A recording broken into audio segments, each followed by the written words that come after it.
আমরা ছেড়ে দেই, রাসূলুল্লাহর অনেক বড় বড় আদর্শ ছেড়ে দেই।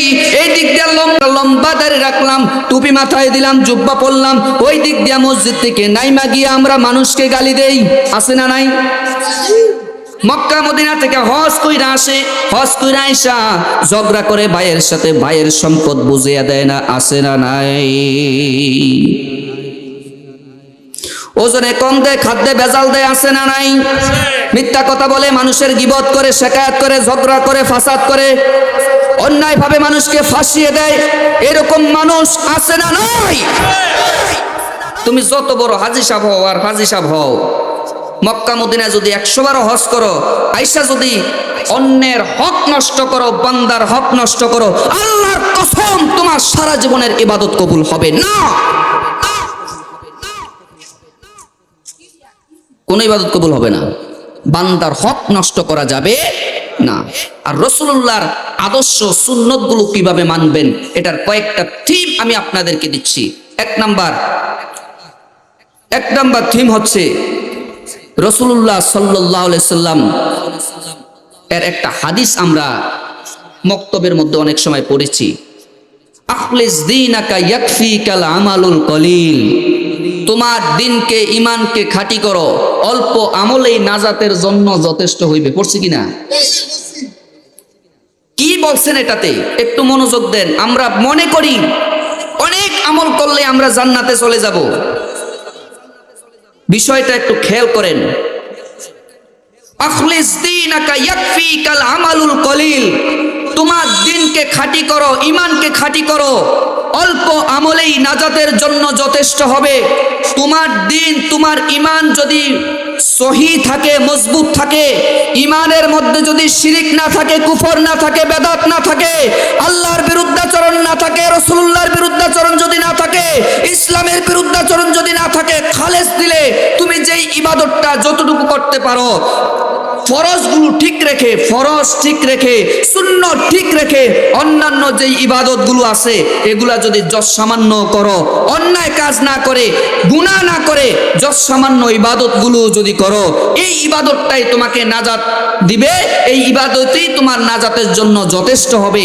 এই দিক দিয়া সারাদিন নামাজ পড়লেন, তাহাজ্জুদের নামাজ পড়লেন, খুব মনোযোগ দেন, তাহাজ্জুদের নামাজ পড়লেন, আপনি আউয়াবি পড়লেন, ইশরাক পড়লেন, অনেক আমল করলেন, তার পাশাপাশি আইসা মানুষের ক্ষতি করলেন, মিথ্যা কথা বললেন, চুগলখড়ি করলেন, গীবত করলেন। আল গীবাতু আসাদ্দু মিনাল জিনা। যে ব্যক্তি গীবত করবে, আল্লাহ রাসূল সাল্লাল্লাহু আলাইহি সাল্লাম বলেছেন ওই ব্যক্তির সমস্ত আমল বরবাদ হয়ে যাবে। আপনি যার গীবত করলেন, কিভাবে আমল বরবাদ হবে?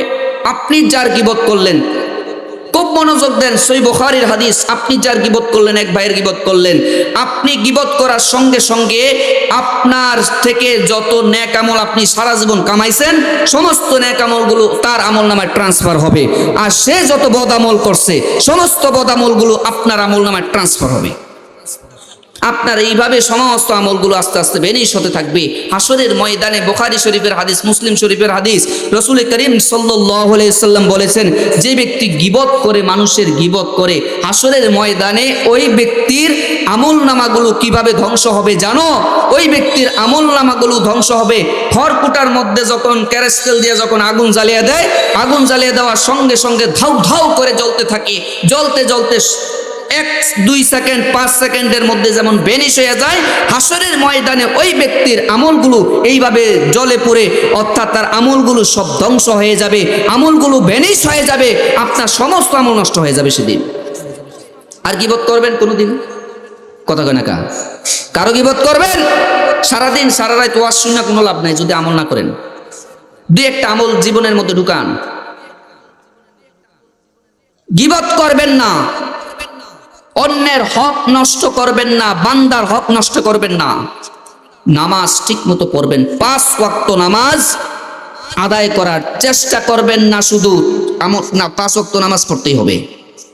হাসরের ময়দানে নালে কি অবস্থা হবে জানেন? একটু পরে আসতেছি সেখানে, আমার সময় আছে না। আজান তো মনে হয় 7:15, তো সময় আছে। আলোচনা কি চলবে না বন্ধ? আসলে আমি সুদ দিয়ে ওয়াজ করতে পারি না, এটা ভালো লাগে না, না বুঝাইতে পারলে মজা পাই না ওয়াজ করে। বক বক করে চলে গেলাম, কিছুই বুঝলেন না। বাড়ি যাওয়ার পরে বিবি কইব, কি কইছে হুজুরে কও। হুজুর খুব সুন্দর ওয়াজ করছে, কি কইছে মনে নাই।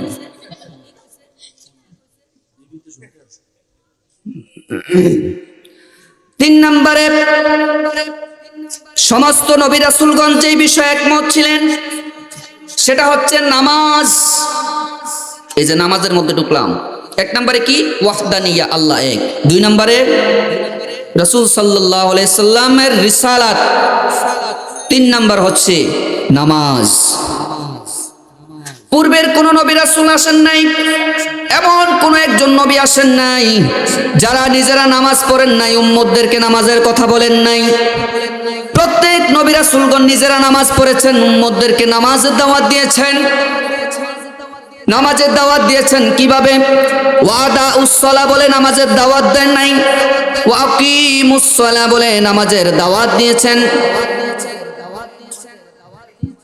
আল্লাহ তাআলা কোরআনের যত জায়গায় এই নামাজের আয়াতগুলো বলেছেন, ম্যাক্সিমাম জায়গায় বলে দিয়েছেন ওয়াকিমুস সালাহ, ওয়াকিমুস সালাহ, ওয়াকিমুস সালাহ। খুব কঠিন ওয়াজ। তোমরা নিজেরা নামাজ কায়েম করো, ওয়াকিমুস সালাহ, নামাজ কায়েম করো। ওয়াদাউস সালাহ বলেন নাই, বলছেন ওয়াকিমুস সালাহ। নামাজ নিজে পড়তে হবে, ঘরের মধ্যে নামাজ কায়েম করতে হবে, সমাজের মধ্যে নামাজ কায়েম করতে হবে, প্রত্যেকটা জায়গায় নামাজ কায়েম করতে হবে। শুধু নিজে নামাজ পড়লেই হবে না, আপনার বিবি নামাজ পড়তে হবে, সন্তান নামাজ পড়তে হবে, আপনার আত্মীয় স্বজন, বিশেষ করে কাছের মানুষ যারা, আপনার ছেলে নায়নাতকুর যারা, তাদেরকে নামাজের দাওয়াত দিতে হবে। তাহলেই আপনি খাঁটি ইমানদার হতে পারবেন। আপনি নিজে নামাজ পড়লেন, 5 ওয়াক্ত নামাজ পড়লেন, মসজিদে আইসা নামাজ পড়া কপালের মধ্যে দাগ পড়ে গেছে, আপনার বিবি নামাজ পড়ে না, সন্তান নামাজ পড়ে না, আপনার ছেলে নামাজ পড়ে না। ছেলেকে যদি বলা হয়, ও ছেলে তুমি কেন নামাজ পড়ো না, বলে আমার আব্বা তো আমাকে নামাজের দাওয়াত দেয় না। ও বাবা, হাসরের ময়দান যেদিন কায়েম হয়ে যাবে, হাসরের ময়দান যেদিন কায়েম হয়ে যাবে, আপনার সন্তানকে বলা হবে, ও সন্তান, আল্লাহ সেদিন ডাক দিয়া বলবেন, ও আব্দুর রহিম, আব্দুর রহমান, ও আব্দুল করিম, তোর জীবনে তো নামাজ নাই, তুই তো নামাজ পড়স না, যা যা যা, তুই জাহান্নামে চলে যা। জাহান্নামে তোমাকে নিক্ষেপ করার জন্য যখন আল্লাহ তাআলা অর্ডার করবেন, আপনি সেদিন ডাক দিয়ে বলবেন, আব্দুর রহিম, আব্দুর রহমান সেদিন ডাক দিয়ে বলবেন, মাবুদ, ও আল্লাহ, একটু রাখেন, একটু রাখেন, একটু রাখেন, আমাকে যে জাহান্নামের মধ্যে নিচ্ছেন, আমার একটা কথা আছে আপনার সাথে। বলে বল বল বল। বলবে, আল্লাহ আপনি যে আমাকে জাহান্নামে নিচ্ছেন, আগে আমার মাকে, আগে আমার বাবাকে জাহান্নামে নেন, আগে আমার মাকে, আগে আমার বাবাকে জাহান্নামে নেন, তারপরে আমি জাহান্নামে যাব। আল্লাহ তাআলা সেদিন ডাক দিয়ে বলবেন, কেন রে, কেন রে, কেন রে, তোর মাকে তোর বাবাকে কেন জাহান্নামে দেব? সে ডাক দিয়ে বলবে, আল্লাহ, আমার মা বাবা আমাকে কোনোদিন নামাজের জন্য ডাক দেয় নাই, আমি রাত্রিবেলা ঘুমাইতাম, 12টা 1টা 2টা বাজে ঘুমাইতাম, আমার মা আমার বাবা ওই ফজরের সময় আমাকে ডাকতো না, আমার মা নিজেও নামাজ পড়তো না, আমার বাবাও নিজে নামাজ পড়তো না, আমাকে নামাজের জন্য ডাকতো না, যার কারণে আজকে আমি বেনামাজে হয়ে গেছি। ও মালিক, আমার মাকে আর আমার বাবাকে আগে জাহান্নামে নেন। আমার আল্লাহ তাআলা আপনার মাকে, আল্লাহ তাআলা সেদিন মাকে আর বাবাকে ডাকবেন, ওই তোরা কেন নামাজ পড়লি না, তোর সন্তানকে কেন নামাজ শিখাইলি না?